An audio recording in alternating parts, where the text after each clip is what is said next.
Hai, selamat malam. Terima kasih ya buat kalian yang sudah setia mendengarkan saya bercerita. Dan cerita kali ini berjudul Kisah Penjaga Villa di Puncak Bogor. Cerita ini ditulis oleh akun Twitter @riannurfajri. Untuk kalian yang ingin membaca sendiri threadnya, saya selalu cantumkan link cerita yang saya bawakan di kolom deskripsi. Silakan diklik dan kunjungi akun beliau. Tapi, buat yang mau dengerin ceritanya versi suara saya, kalian tinggal stay di channel ini dan selamat mendengarkan. Puncak Bogor adalah salah satu wilayah yang sering dikunjungi oleh penduduk Jakarta saat akhir pekan atau weekend panjang. Termasuk saya hari itu. Bersama keluarga, kami menyewa sebuah villa atas rekomendasi saudara saya. Villa ini ukurannya termasuk cukup besar. Terdapat 4 kamar, 1 ruang TV, dan 1 dapur. Halaman depannya juga cukup luas untuk parkir mobil. Dan di sana juga ada pohon besar yang saya nggak tahu itu pohon apa, tapi terlihat menyeramkan. Dan saya ini termasuk orang yang sensitif dengan dunia gaib. Jadi kalau saya datang ke suatu tempat, sudah pasti akan tahu apakah di sana banyak penghuni lainnya atau tidak. Dan kesan saya saat pertama kali datang ke villa ini adalah merinding. Saat baru datang pun, saya sempatkan untuk meminta izin agar mereka tidak mengganggu saya dan keluarga yang berniat ingin melepas penat dari riuhnya kota Jakarta. Tapi di sisi lain, saya penasaran dengan tempat ini. Lebih tepatnya sih, saya penasaran dengan ada kisah apa di balik villa yang bentuknya modern ini. Untuk orang yang awam, mungkin tidak akan punya pikiran macam-macam saat melihat villa ini. Karena memang tidak terlihat menyeramkan. Bukan tipe villa tua yang tidak terawat. Villa ini justru sebuah villa modern yang juga sangat bersih dan juga nyaman.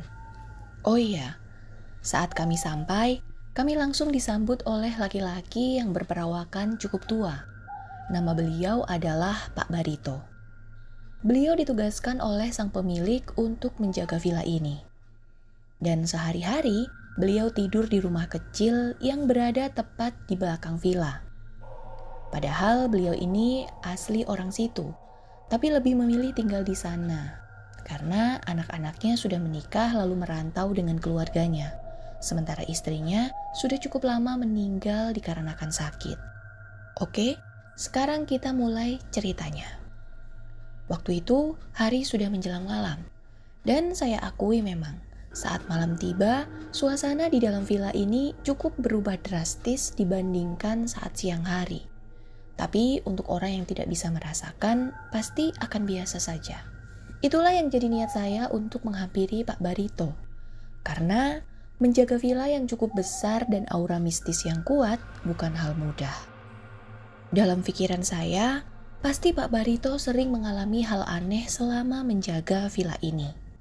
Akhirnya, setelah sholat Isya, saya menuju teras villa, sembari melihat sekeliling halaman villa yang sudah gelap, termasuk juga melihat ke arah pohon besar yang ada di depan. Dan mau tahu di sana ada apa? Ada koloni kuntilanak. Iya, itu yang saya lihat. Mereka semua berkumpul di pohon tersebut. Ada yang duduk di batang pohon, ada yang tertawa cekikikan, dan ada pula yang sedang terbang warawiri. Dan anehnya, baju mereka ini warna-warni, bukan putih saja. Tapi buat saya yang memang sudah biasa melihat yang seperti itu, ya tidak begitu kaget. Pandangan saya justru langsung mengarah ke gerbang villa.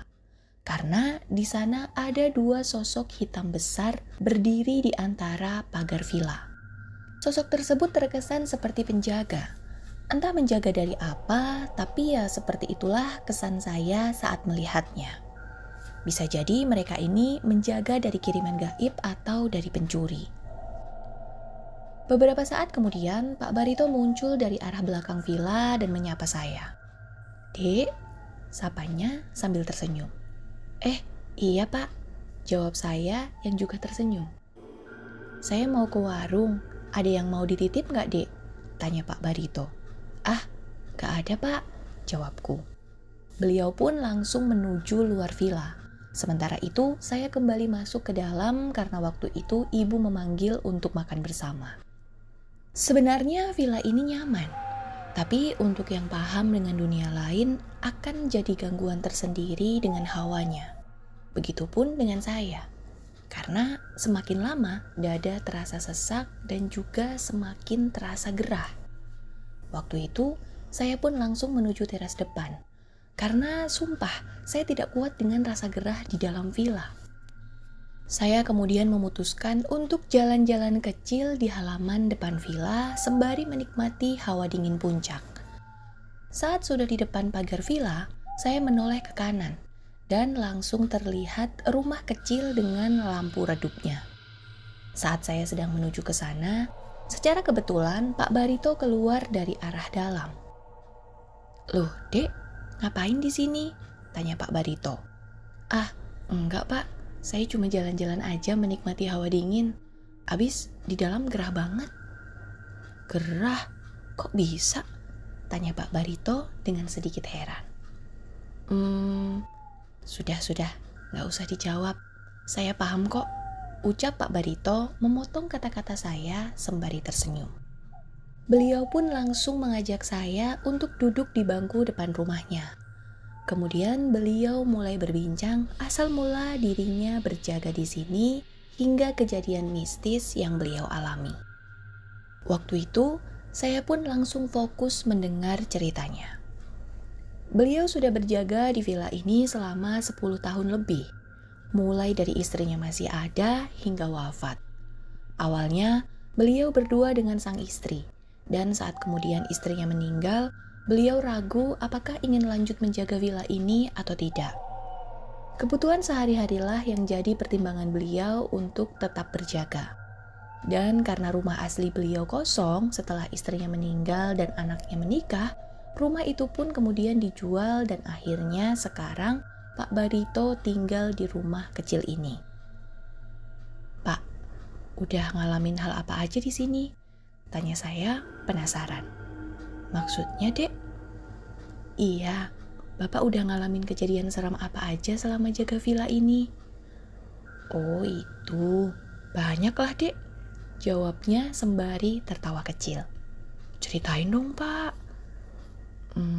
Bingung juga saya, Dek, mulai dari mana?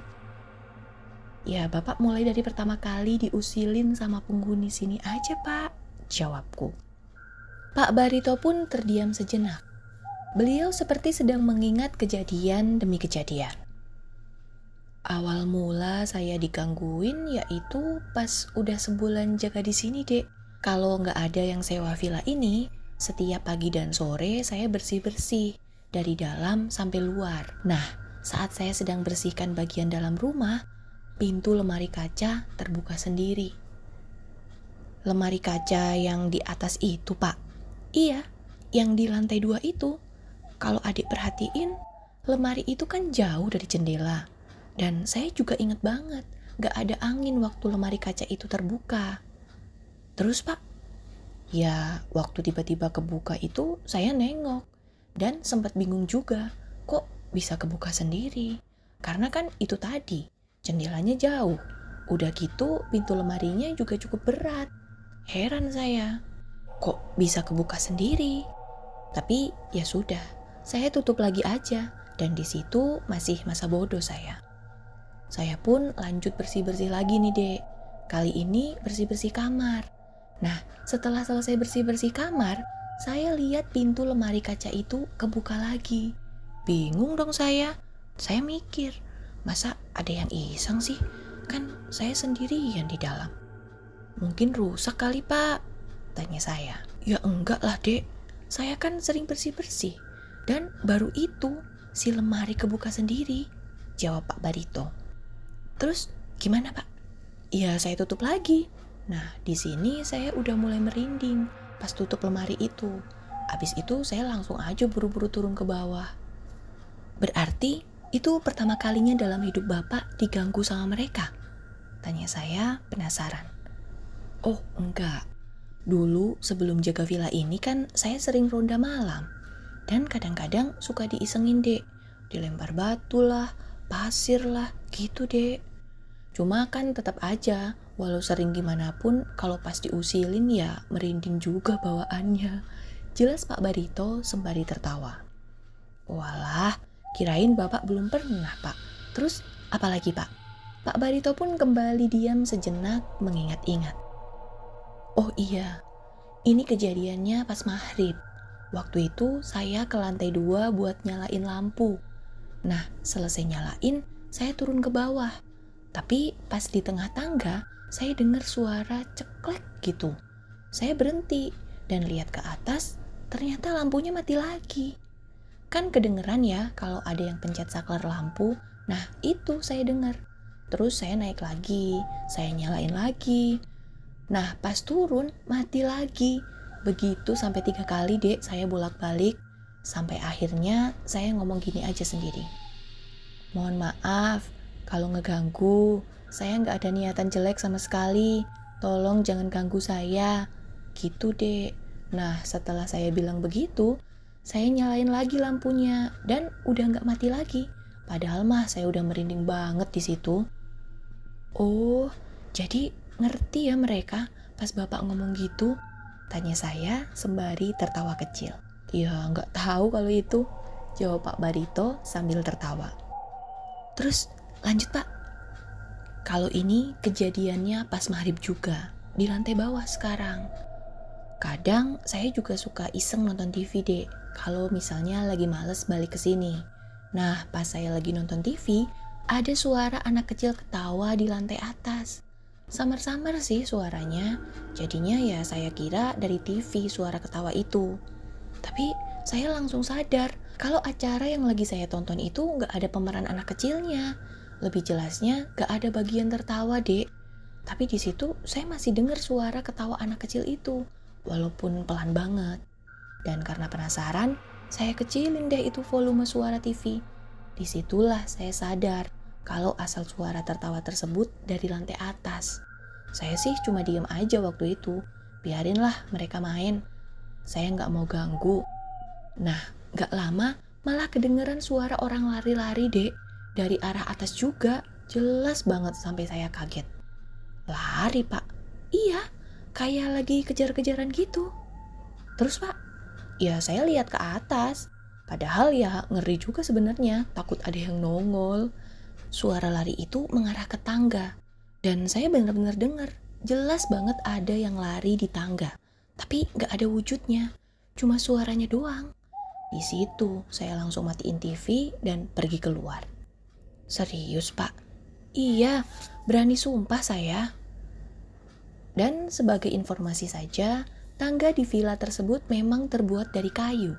Jadi kalau ada yang jalan ataupun lari, ya akan kedengeran sama kita. Bahkan pas kita lagi di teras depan pun tetap kedengeran. Wah, berarti cukup usil juga ya pak penghuni di villa ini? Ya mungkin sih niat mereka nggak usil dek. Cuma mungkin nggak sengaja aja saya dengar atau lihat dek. Ya juga sih pak. Tapi pernah nggak lihat penampakan pak? Secara jelas gitu. Tanya saya yang masih penasaran. Kalau lihat jelas pernah beberapa kali dek. Oh ya, di mana tuh pak? Di dalam pernah, di luar juga pernah. Wih, ceritain dong pak. Kalau lihat wujud itu pas saya mau ganti lampu kamar di ujung itu. Kamar yang di ujung? Oh iya, saya tahu. Nah iya itu, kan pas maghrib saya nyalain lampunya. Tapi pas dipencet gak nyala. Pikir saya mungkin putus kan. Jadi saya keluar beli lampu dulu di warung dan balik lagi ke atas. Nah, pas di depan kamar itu saya berhenti. Bukan tanpa sebab ya, tapi karena saya lihat ada sosok di dalam kamar tersebut. Karena kan lampunya mati, jadi pas saya tinggal pintunya tetap terbuka dek. Makanya di posisi gelap begitu, saya lihat kayak ada orang di dalam kamar. Siluetnya hitam gitu. Posisinya lagi berdiri di samping kasur, cuma nggak terlalu jelas. Waktu itu saya ragu juga, mau masuk apa enggak karena lihat itu tadi. Jadi saya diem sebentar di situ, perhatiin ke arah dalam. Terus saya panggil-panggil aja buat mastiin itu manusia atau bukan. Halo? Siapa itu ya? Halo? Gitu. Terus Pak? Ya tapi nggak dijawab. Cuma langsung ada ketawa cekikikan khas kuntilanak doang. Dan saya lihat sekilas seperti kain terbang ke arah luar lewat jendela. Waduh, terus Bapak jadi ganti lampunya?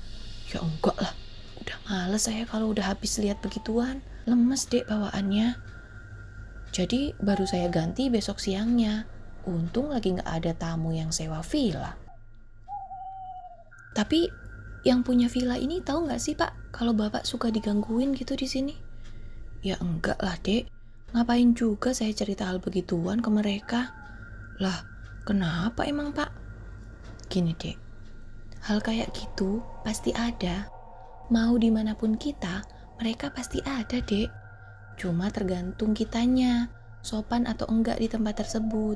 Sama halnya kayak di dunia manusia, di dunia mereka juga ada yang baik dan ada juga yang jahat. Jadi kalau kita diusilin, anggap aja kita ketemu yang jahat. Oh gitu ya Pak, jawabku sambil manggut-manggut. Kamu tahu ada apa di pohon besar yang di depan itu? Tanya Pak Barito. Tahu Pak, ada koloni kan? Iya betul, saya juga baru tahu setelah 6 tahun jaga di sini. Lah, kok bisa Pak? Gara-gara apa tuh? Ya, ini masih perkiraan saya sih penyebabnya. Jadi waktu itu habis bersih-bersih halaman depan. Saya pukul-pukul sapu tersebut ke batang pohonnya. Waktu itu udah mau maghrib kalau nggak salah. Sapu lidi kan terkadang kalau sering dipakai suka kepisah-pisah ya. Nah, saya ketok-ketok deh. Bukan maksud menantang, Dek. Tapi ya emang karena mau perbaikin sapu lidi itu. Nah, pas saya lagi rapiin, ada yang ketawa dari arah atas. Kaget dong saya. Langsung saya lihat ke atas. Dan jelas banget, saya lihat kuntilanak lagi duduk di batang pohon ngeliatin saya. Yang buat saya takut itu bukan cuma satu yang lihat, tapi belasan mungkin ada, Dek. Wah, nggak pakai lama saya langsung balik ke sini. Bahkan pas saya sedang jalan ke arah sini nih, ada yang ngikutin di atas, terbang sambil ketawa. Waktu itu bukan merinding lagi bawaannya, tapi udah lemes dan keringetan banget saya saat itu. Dan saat sampai di dalam rumah, saya langsung ambil wudhu. Kebetulan gak lama memang azan maghrib. Ya memang saya yang salah. Cuma kan emang awalnya saya gak tahu kalau ada yang menghuni pohon itu, Dek. Kalau tahu juga saya gak akan berani ganggu. Iya sih Pak, saya juga lihat tadi warna-warni ya. Iya, saya sih sekarang udah terbiasa ngelihatnya, Dek. Pas pertama lihat juga heran, kok baju mereka beda-beda. Sementara yang kita tahu kan kalau kuntilanak bajunya warna putih ya. Kamu mau ngopi gak Dek? Aduh gak usah Pak, gak apa-apa, terima kasih. Gak apa-apa, sekalian saya buat saya sendiri, jawabnya. Beliau pun langsung masuk ke dalam untuk membuat kopi. Sementara saya di luar memperhatikan sekitar. Memang cukup aneh, villa ini berada di sekitar rumah warga. Saya pun penasaran, apakah warga sekitar tahu atau pernah diganggu oleh makhluk-makhluk dari villa ini. Dari rumah Pak Barito, terlihat bagian belakang villa dan juga satu kamar yang Pak Barito ceritakan, yaitu kamar yang lampunya mati. Saya pun melihat ke arah kamar tersebut. Dan entah kenapa, pandangan saya seperti terkunci, seakan tidak bisa berpaling dari kamar ini. Dan benar saja, ada alasannya ternyata. Semakin saya fokus melihat kamar ini, semakin jelas pula ada sosok yang berdiri melihat ke arah saya dari arah jendela. Di situ, seakan saya dan sosok ini seperti saling berpandangan. Tapi dalam hati saya membaca-baca doa agar tidak dirasuki oleh makhluk tersebut. Saya sebenarnya penasaran apa yang terjadi dengan sosok tersebut. Karena saya merasa ada aura dendam dan kemarahan dari sosok itu. Dan sosok itu seperti ingin bercerita atau memberitahu sesuatu kepada saya. Semakin lama saya menatap, semakin jelas saya melihat. Bentuk sosok tersebut adalah wanita. Perawakan tubuhnya kurus dan menyeramkan, karena kepalanya ke samping. Saya susah menjelaskannya. Pokoknya seperti posisi leher yang patah. Iya, seperti itulah. Udah, jangan diliatin terus, ucap Pak Barito menyadarkan saya. Ah, si bapak bikin kaget aja. Justru saya selamatin kamu. Bisa masuk dia nanti ke badan kamu, Dek. Nih, kopinya. Santai aja dulu di sini. Iya, Pak. Makasih banyak ya, Pak. Jarang-jarang saya bisa ngobrol di sini, ucap Pak Barito. Emang Bapak beneran sendirian di sini? Gak ada yang mau nemenin gitu? Dulu sih pernah ada, saudara saya, Dek, tapi gak tahan lama. Maksudnya gak tahan lama, Pak? Ya paham lah kamu, kena usil juga dia akhirnya. Oh alah gitu, kena usil gimana, Pak? Kamu tahu kan kolam renang di samping itu? Hah? Kolam renang? Gak tahu saya, Pak. Jujur saya memang tidak tahu kalau ternyata di samping sana ada kolam renang. Karena posisinya yang agak ke bawah jadi tidak terlihat oleh saya. Itu loh, Dek, agak ke bawah sana. Nah, di situ ada kolam renang. Ada saungnya juga. Wih, kalau pagi enak di situ udaranya, Dek. Jadi, di situ saudara Bapak kena usil? Iya, Dek. Ya mungkin karena kesalahan dia juga sih, Dek. Salah gimana, Pak? Saudara saya itu umurnya masih 25 tahun. Jadi ya masih suka teleponan sama cewek. Nah, di sini kan susah sinyalnya. Tapi kalau di bawah sana bagus. Kesanalah dia. Akhirnya malam-malam teleponan sama pacarnya. Waktu itu saya udah pesen sama dia, jangan berisik. Tapi kan saya nggak tahu dia di sana berisik atau enggak, karena saya di sini nonton TV. Nah, setengah jam kemudian dia balik lagi. Mukanya pucet, ngos-ngosan kayak habis lari gitu, Dek. Saya tanya, kenapa lari-larian? Tapi dia nggak mau jawab. Saya kasih air putih dulu, terus saya pegang badannya udah keringetan. Pas saya tanya lagi kenapa, dia nggak jawab. Malah langsung masuk ke kamar dan tidur. Ya, saya sih paham. Mungkin karena masih takut dan gemetaran juga badannya saat itu. Besok paginya, barulah dia berani cerita. Kenapa tuh, Pak? Dia cerita, pas lagi asik teleponan, tiba-tiba dia cium ada bau busuk. Cuma di situ masih dia cuekin. Pikirnya bau dari tempat sampah. Dia teleponan itu di saung.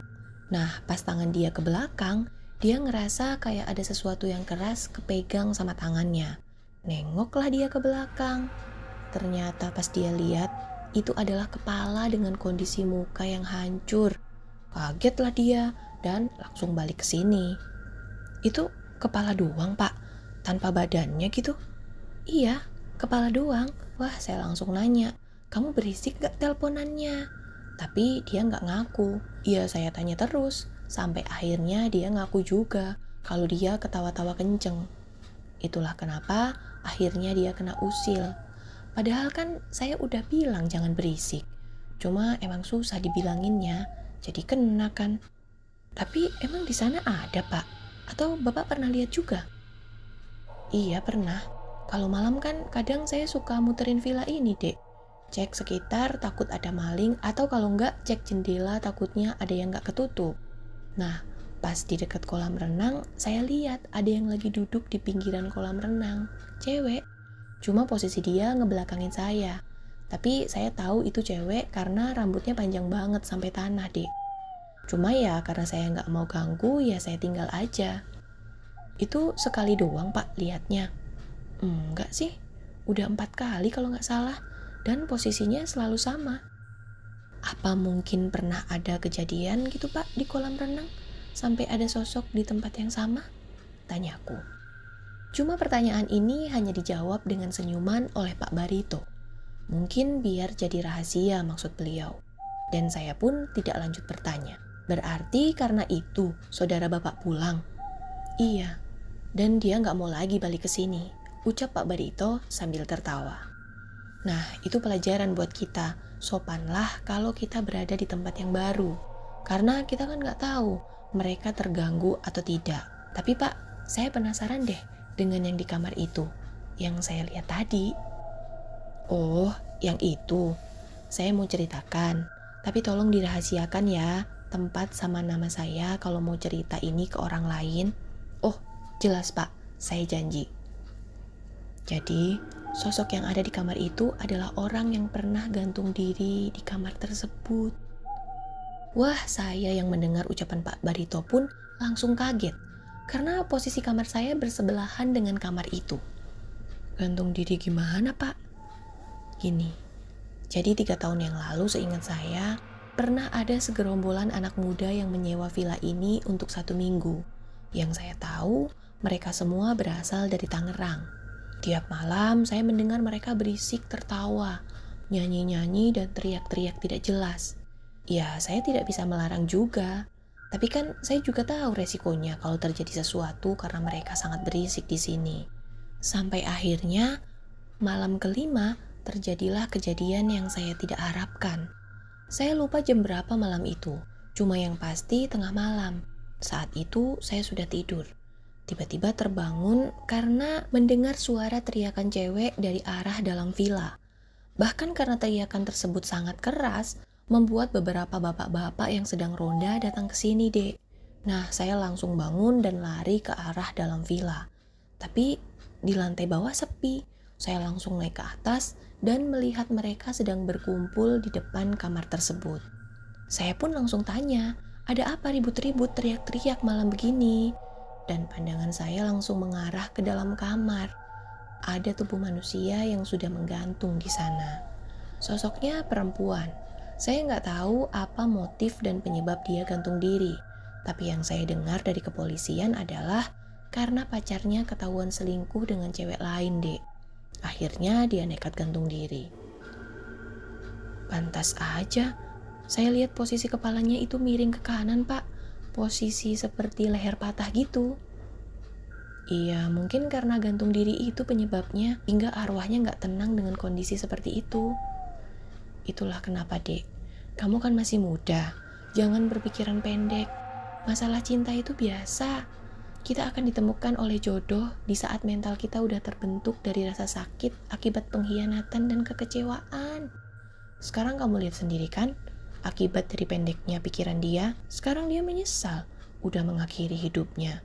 Ada aura penyesalan kan kalau kita lihat dari sosok itu? Sampai kiamat dia akan tetap seperti itu saat terakhir masa hidupnya, Dek.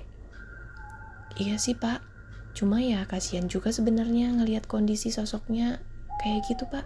Iya kesananya mah, tapi kan kita nggak bisa berbuat apa-apa kan. Terus gimana anak-anak itu, Pak? Ya mereka pulang setelah ditanya-tanya sama polisi. Kalau tamu emang sering kena usil juga ya, Pak? Tanya saya penasaran. Cukup lumayan sering sih. Sebenarnya tergantung tamu itu juga, Dek. Kalau mereka sopan saat datang ya nggak akan kena usil. Sayangnya banyak yang nggak tahu akan hal itu, ujar Pak Barito. Malah pernah ada tamu yang datang sore lalu malamnya udah pulang. Hah? Kok bisa, Pak? Iya, mereka sepasang muda-mudi. Saya sih nggak mau suuzon ya, tapi kalau sampai diganggu begitu parah pasti melakukan hal-hal yang tidak-tidak. Emang mereka ngalamin apa aja, Pak? Jadi waktu itu udah mau jam 9 malam. Kondisi juga hujan lumayan deras. Saya lagi di dalam rumah sedang nonton TV. Tiba-tiba ada yang ngetuk pintu rumah saya. Dan saat saya buka, ternyata laki-laki yang sewa villa. Saya tanya, ada apa kesini malam-malam? Dan duduklah kita berdua sebentar sambil ngobrol. Cuma sendiri, Pak. Terus ceweknya? Saya sih nggak tahu di mana ya. Tapi kayaknya sih nunggu di mobil. Karena saya lihat mobilnya udah di depan pagar dengan kondisi menyala lampunya. Oh gitu. Terus, Pak? Nah, pas duduk baru dia tanya-tanya dan cerita. Dia tanya, emang villa ini angker? Ya, saya jawab. Mau dimanapun kita, pasti ada makhluk halus. Saya tanya lagi, kenapa emangnya? Jadi katanya, pas sore saat mereka datang, mereka langsung masuk kamar dan mandi. Menjelang maghrib, ceweknya yang lagi masak di dapur tiba-tiba teriak. Katanya pas lagi masak, pintu kulkas yang atas terbuka sendiri. Lalu mangkuk yang dia pakai digeser sendiri juga. Teriaklah ceweknya pas lihat itu. di situ cowoknya coba nenangin, mungkin cuma halusinasi aja katanya. Dan saat itu ceweknya masih ngangguk-ngangguk aja. Lanjut masak dan makanlah mereka berdua di depan TV.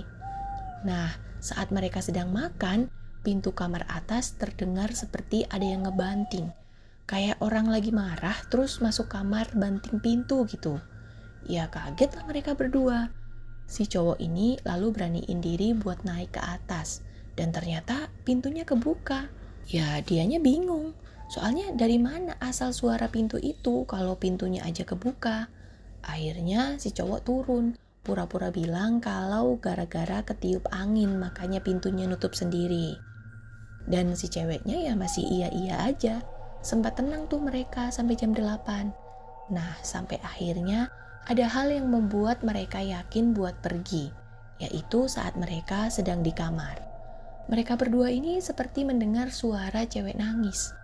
Suara itu berasal dari luar kamar, persisnya kayak di depan pintu kamar mereka gitu.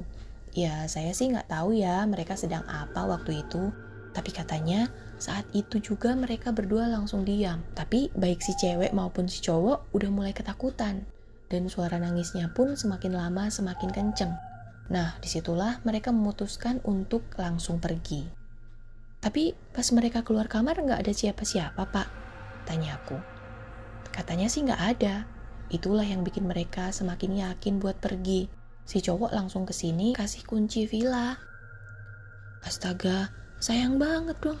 Udah bayar tapi ditinggal pergi gitu aja. Ya mau gimana? Buat yang gak kuat diganggu mah udah gak mikir duit. Yang penting pergi dan cari tempat aman. Masalah uang mah bodo amat dek, katanya. Tapi gini loh Pak, kalau kita mikir mereka kena ganggu karena melakukan hal-hal yang tidak baik kan ya. Nah, tapi dulu Bapak kan juga pernah diganggu pas di atas. Padahal Bapak gak niat jahat atau ganggu mereka juga, tanyaku. Gini loh dek, selama saya jaga di sini, saya sudah paham letak mana aja yang suka ganggu dan mana yang gak suka mengganggu. Ada 3 tipe sifat di villa ini dek. Maksudnya Pak, gini, mereka itu kan sama juga halnya kayak kita, punya aktivitas masing-masing, punya sifat juga, punya rasa juga. Nah, di villa ini saya hafal mana yang sifatnya suka ganggu, mana yang suka diam, dan mana yang suka marah kalau terganggu. Contohnya yang di atas. Itu sifatnya memang suka mengganggu. Mau kita datang baik-baik atau tidak, tapi kalau dia ada niat mengganggu ya akan diganggu. Tapi memang rata-rata yang di atas itu yang sangat usil dek. Nah, kalau yang di bawah rata-rata kalem. Kecuali kalau kita melakukan hal yang mereka tidak suka ya. Kayak yang di bawah tangga itu, ada sosok laki-laki berjubah hitam. Cuma dia diam aja. Lalu di kamar depan ada sepasang suami istri dan ada anak-anaknya. Saya juga nggak tahu asal mereka dari mana. Tapi pertama kali saya lihat itu saat saya turun dari atas. Saya lihat dengan jelas mereka lagi berjalan dari arah depan, masuk menuju kamar itu. Itu jelas saya lihatnya, sampai saya pikir itu orang yang mau sewa. Tapi pas saya panggil, nggak nengok. Saya perhatiin terus, nembus ke pintu. Ya udah, saya diam aja habis lihat itu dan lanjut jalan keluar. Nah, kalau yang jubah hitam, Pak? Oh, kalau itu pas saya lagi cuci piring dan beres-beres dapur liatnya. Terkadang kan ada tamu yang malas buat cuci piring dan gelas, dek. Ya saya sih nggak apa-apa, karena saya anggap itu udah termasuk jadi tugas saya jaga villa ini. Nah, selesai cuci piring, saya nyapu lantainya. Kan posisi dapur itu deket banget sama tangga ya. Jadi terlihat kan sama saya, saat saya lagi nyapu, tiba-tiba ada bau busuk. Saya cari bau itu asalnya dari mana. Baunya itu seperti bau bangkai tikus. Sekitaran dapur saya cari tapi nggak ketemu. Sampai akhirnya saya cari di sekitar bawah tangga. Nah, saat pandangan saya mengarah ke bawah tangga, saya kaget bukan main. Karena saya lihat sosok itu hitam pekat. Tapi terlihat jubahnya warna hitam. Rambutnya keriting acak-acakan dan mukanya itu gimana ya jelasinnya. Jadi matanya itu satu merem, yang satu lagi terbuka. tapi putih semua. Dan yang aneh, gak ada hidungnya. Terus dagunya itu panjang banget, beda banget sama dagu orang normal. Pokoknya saya langsung istighfar saat lihat sosok itu, Dek. Dan ternyata asal baunya itu ya dari sosok itu. Jadi bisa dibilang, maaf ya, sepertinya dia itu pengemis atau gembel. Udahlah, habis itu saya lanjut bersih-bersih aja. Ih, merinding saya, Pak. Iya, saya juga. Dari tadi kan juga ada yang merhatiin kita di sini, Dek. Iya, sadar saya juga, Pak. Tapi males liatnya saya. Kalau yang lagi merhatiin kita itu dari pohon sebelah, di villa sebelah itu. Oh, ada villa di situ, Pak? Tanya saya. Karena jujur saya nggak tahu kalau ternyata ada villa lain di sini. Ada, dan itu udah lama kosong. Gak laku-laku, Dek. Oh alah, pantes saya nggak tahu. Tapi yang merhatiin kita ini sosok yang paling saya benci loh, Pak. Pocong. Kamu benci sama pocong? Iya, Pak. Serem aja bawaannya. Iya, mungkin karena mengingatkan kita akan kematian. Dengan rupa dia yang begitu ya, Dek. Itu juga kadang suka kesini. Suka di pohon depan juga. Malah pernah saya lihat ada 2 terbang di atas kepala saya. Maghrib-maghrib. Serius, Pak? Iya, baru minggu kemarin malah. Buset, ngeri amat. Bukan ngeri lagi. 1 aja bikin merinding minta ampun, apalagi 2. Ceritanya pas saya mau kunci gerbang maghrib-maghrib. Tiba-tiba lewat di atas saya. 2 terbang barengan. Lagi balapan mungkin, ujar Pak Barito sambil tertawa. Duh, kalau saya udah ngumpet kali, Pak, abis lihat mereka. Ada cerita lagi nggak, Pak? Banyak sih, Dek. Kalau diceritain mah nggak cukup 1 malam. Ini aja kita cerita nggak terasa udah jam 12. Saya pun melihat jam. Dan ternyata benar, sudah jam segitu. Dan karena sudah pukul 12 malam, akhirnya saya pun berpamitan dengan Pak Barito. Bukan ngantuk, tapi saya yang tidak enak dengan beliau. Takutnya beliau mau istirahat karena usianya yang sudah tidak muda lagi.